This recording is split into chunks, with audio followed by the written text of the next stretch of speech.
कुछ डीएम्स हैं जिसका मैं आपको आंसर करना चाहता हूँ। सबसे पहला जो डीएम है कि भैया अचानक से कहाँ चले गए हो, बता के तो जाना चाहिए था, बहुत टाइम से वेट कर रहा हूँ भैया, बैकएंड कंप्लीट करा दो। तो भैया प्रोजेक्ट कर रहे थे एक जो कि अभी भी पेंडिंग है लेकिन ऑलमोस्ट डन हो चुका है, तो मेरा कोई काम नहीं है, तो मैं बैकएंड वापस से स्टार्ट कर रहा हूँ। और अभी तक कोई भी प्लेलिस्ट मैंने इनकम्प्लीट नहीं छोड़ी है, भले ही थोड़ा डिले हो जाता है लेकिन कंप्लीट करा देता हूँ। तो बैकएंड का भी मुझे ध्यान में कहाँ से कंटिन्यू करना है, तो मैं वापस से स्टार्ट करूँगा।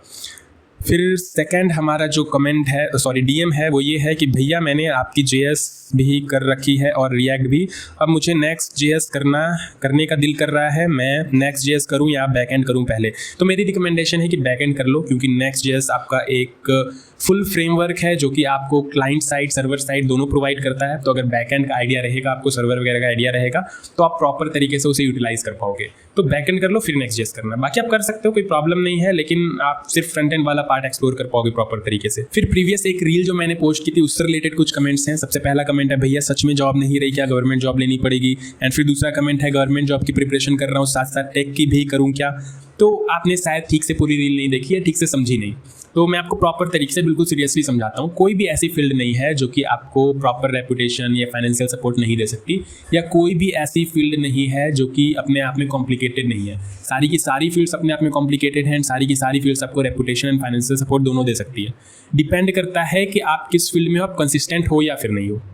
आप अगर बाहर से देखो तो कोई भी फील्ड बहुत आसान लगता है, आप अंदर जाओगे तो आपको पता चलेगा कि आप एक लेवल तक तो आना आसान होता है, लेकिन टॉप 10% तक पहुंचने के लिए सालों लगते हैं, सालों।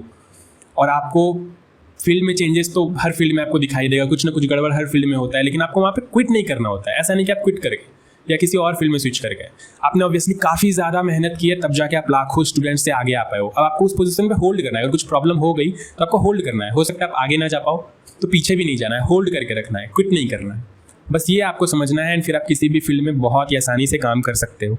फिर एक पर्सनल क्वेश्चन है कि भैया यूट्यूब से आपकी अर्निंग स्टार्ट हो गई है क्या, मुझे भी आपके साथ काम पर रख लो। तो ऑब्वियसली यूट्यूब से अर्निंग तो काफ़ी पहले ही स्टार्ट हो चुकी है, लेकिन इतनी भी अर्निंग नहीं है कि मैं किसी को काम पर रख पाऊँ अभी।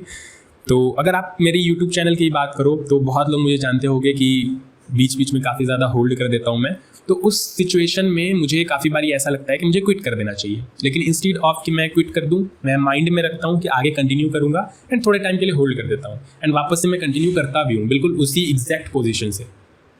तो ये आपको भी करना है। आपके लाइफ में भी काफ़ी बार ऐसी सिचुएशन आती होगी जहाँ पे आपको लगता होगा कि नहीं अभी थोड़ा सा मतलब डिस्ट्रैक्टेड फील हो रहा है, तो आप वहाँ पे क्विट कर सकते हो, होल्ड कर सकते हो थोड़ी देर के लिए, लेकिन क्विट नहीं करना है, कंटिन्यू करना है आगे। और रही काम की बात, तो आप मेरे साथ प्रोजेक्ट पे काम कर सकते हो। बीच बीच में मैं एक आध प्रोजेक्ट कर रहा होता हूँ, तो आप अगर बहुत अच्छे से तगड़े तरीके से फुल स्टैक डेवलपमेंट जानते हो तो आप साथ में काम कर सकते हो, कॉन्टैक्ट कर सकते हो मुझे।